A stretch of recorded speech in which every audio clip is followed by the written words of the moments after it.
Queridos amigos y hermanos, una vez más con ustedes en esta ocasión compartiendo un tema más de la palabra del Señor. El título del tema es De la desesperación al gozo y es la historia de dos discípulos que se encontraban en un momento de desesperación.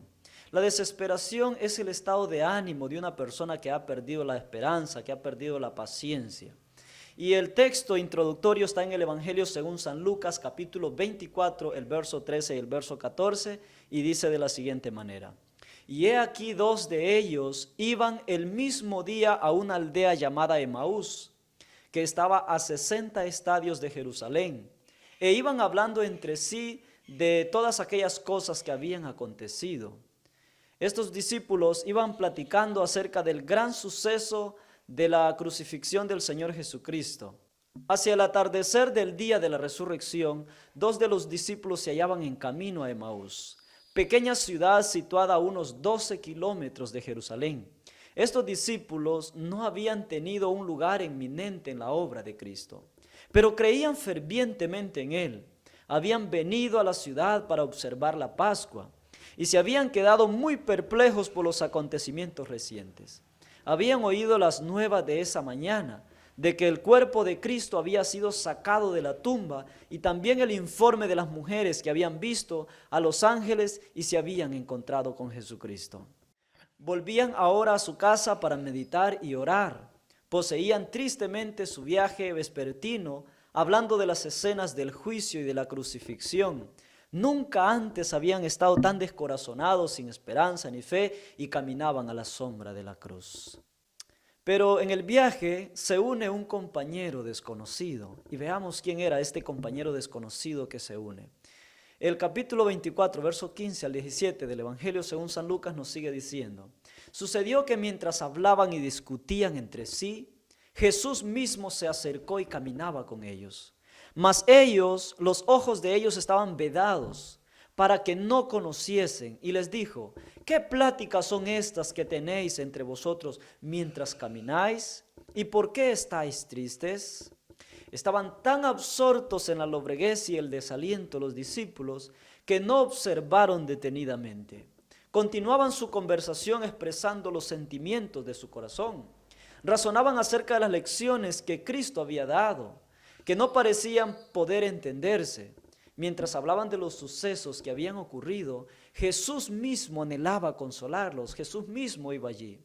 Había visto su pesar y comprendía las ideas contradictorias que, dejando en su mente perpleja, los hacían pensar.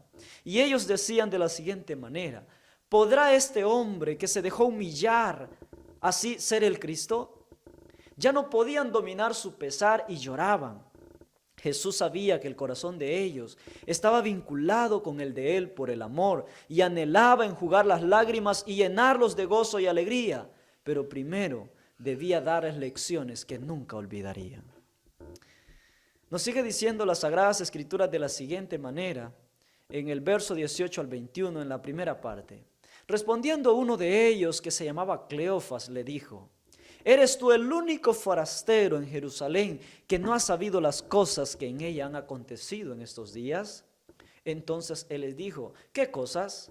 Ellos le dijeron: de Jesús Nazareno, que fue un varón profeta, poderoso en obra, en palabra delante de Dios y del pueblo, y cómo le entregaron los principales sacerdotes a nuestros gobernantes a sentencia de muerte y le crucificaron.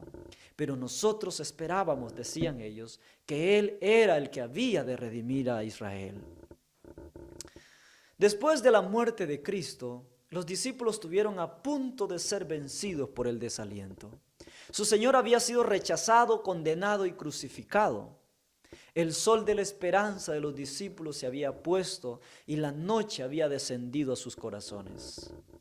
A menudo repetían las palabras: nosotros esperábamos que Él era el que había de redimir a Israel. Esos eran los pensamientos de los discípulos, esas eran las palabras que resonaban en sus mentes. Solitarios y con el corazón quebrantado recordaban sus palabras que Jesús mismo había dicho. Jesús les había dicho a ellos: porque si con el árbol verde hacen estas cosas, en el seco, ¿qué se hará?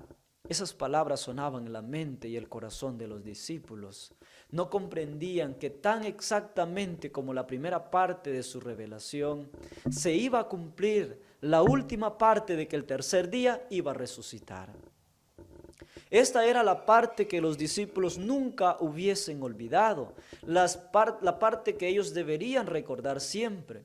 Los sacerdotes y los príncipes no la habían olvidado. El día después de la preparación se juntaron los príncipes de los sacerdotes y los fariseos a Pilato diciendo: Señor, nos acordamos que aquel engañador dijo, viviendo aún, después de 3 días voy a resucitar. Pero los discípulos no recordaban estas palabras. La Biblia nos sigue diciendo en el Evangelio según San Lucas, en el verso 24, además de todo esto, decían ellos, hoy es ya el tercer día que esto ha acontecido. Aunque también nos han asombrado unas mujeres, decían ellos entre nosotros, las que antes del día fueron al sepulcro y como no hallaron su cuerpo, vinieron diciendo que habían visto en visión ángeles, quienes dijeron que él vive. Y fueron algunos de los nuestros al sepulcro y hallaron así como las mujeres le habían dicho, pero a él no le vieron. Muchos, especialmente los que son jóvenes en la vida cristiana, se sienten a veces turbados por las insinuaciones del escepticismo.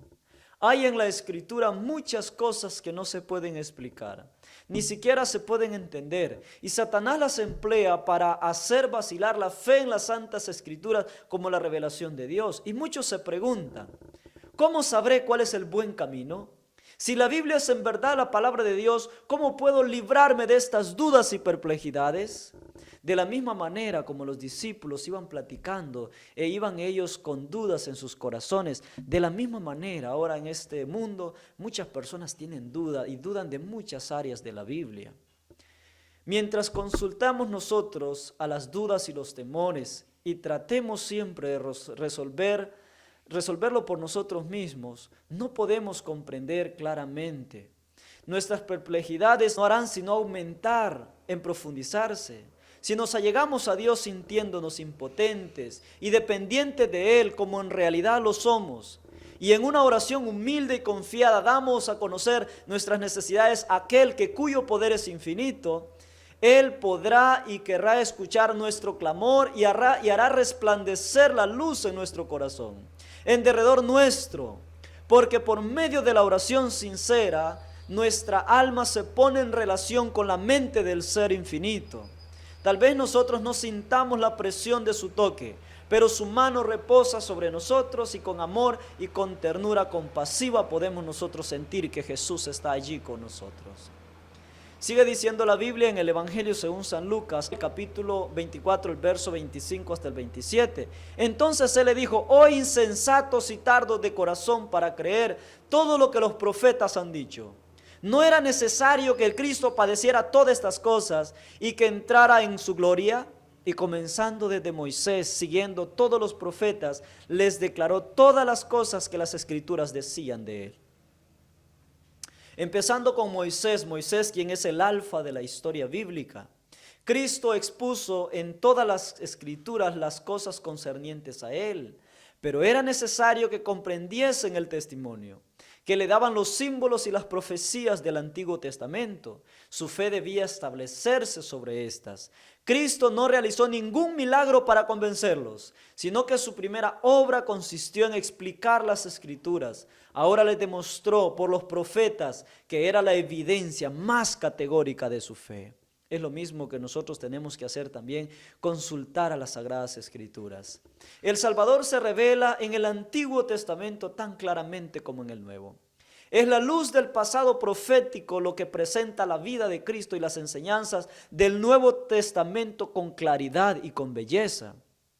Los milagros de Cristo son una prueba de su divinidad, pero una prueba aún más categórica es de que Él es el Redentor del mundo. Y se halla al comparar las profecías del Antiguo Testamento con la historia del Nuevo Testamento. Hay algo interesante que ellos dijeron. Ellos dijeron, quédate con nosotros. El verso 28 al 31 en la primera parte dice, llegaron a la aldea donde iban y él hizo como que iba más lejos. Mas ellos obligaron a quedarse diciéndote, quédate con nosotros, porque se hace tarde y el día ya va declinando. Entró pues Jesús a quedarse con ellos.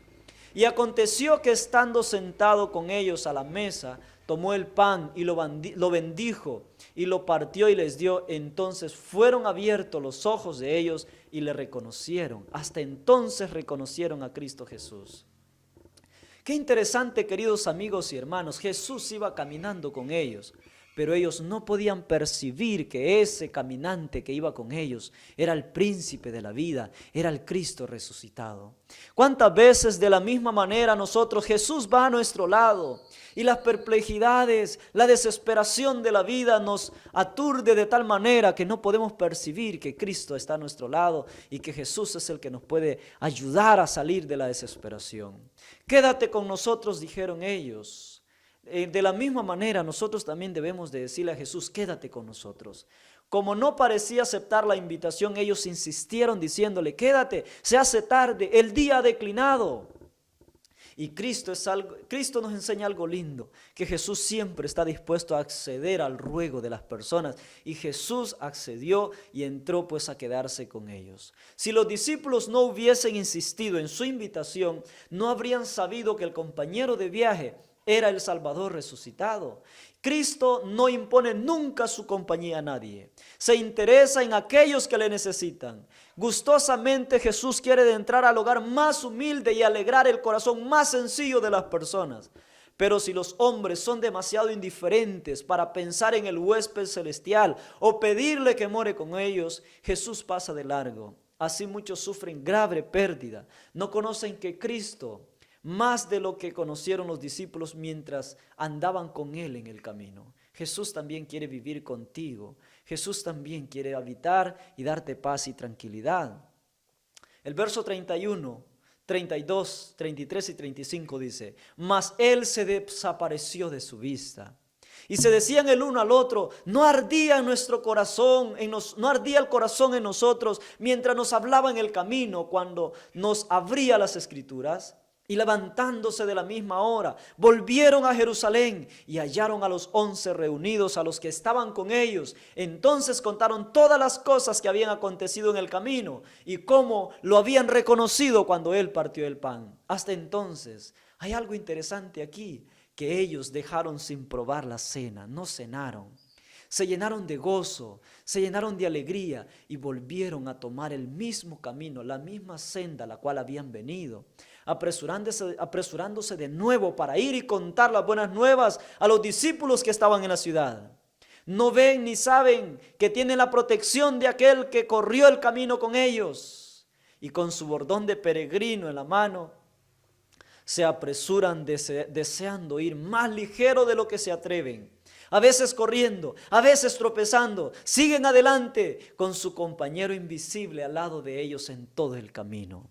Ese mismo compañero, querido amigo y querido hermano, es el Señor Jesús y es el mismo que quiere caminar con nosotros. Su corazón, el corazón de los discípulos, salta de gozo. Cristo es ahora un Salvador vivo. Las dudas desaparecieron. Ya no le lloran como muerto. Cristo ha resucitado y repiten una tras otra vez, Cristo ha resucitado. Tal es el mensaje que llevan a los entristecidos discípulos, que deben de contarle la maravillosa historia del viaje a Emaús. Deben decirles que se unió con ellos en el camino. Llevan el mayor mensaje que fuera dado al mundo. Un mensaje de alegres nuevas, de las cuales dependen las esperanzas de la familia humana para este tiempo y también para la eternidad.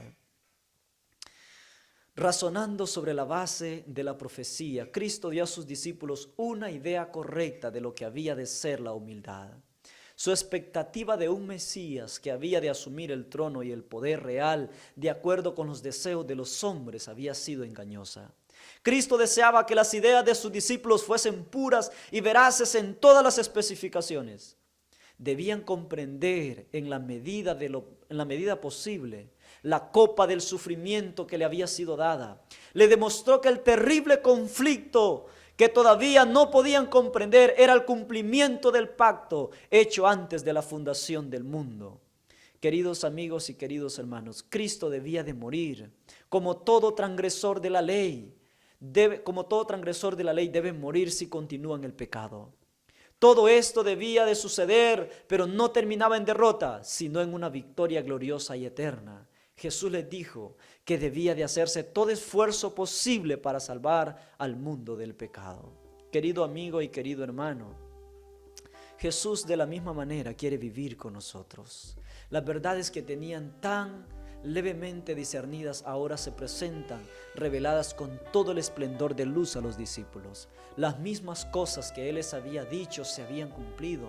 La fe comienza a revivir, los corazones laten con esperanza fuerte y renovada cuando escuchan ávidamente las palabras llenas y sencillas del compañero de viaje desconocido, y se sorprenden al sentir que sus corazones cargados se vuelven ligeros, y cuando piensan en Jesús, en todo lo que Él fue para ellos, en todo lo que Él sufrió, sus corazones fluyen libremente.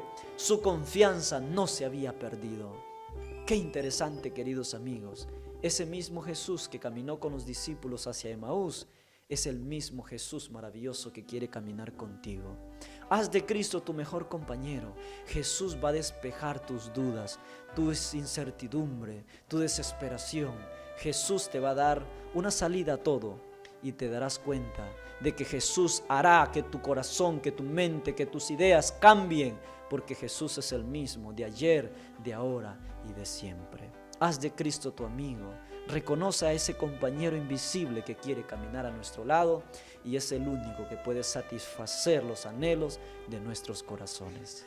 Que el Señor te bendiga y que el Señor te guarde es mi mayor deseo en Cristo Jesús. Amén.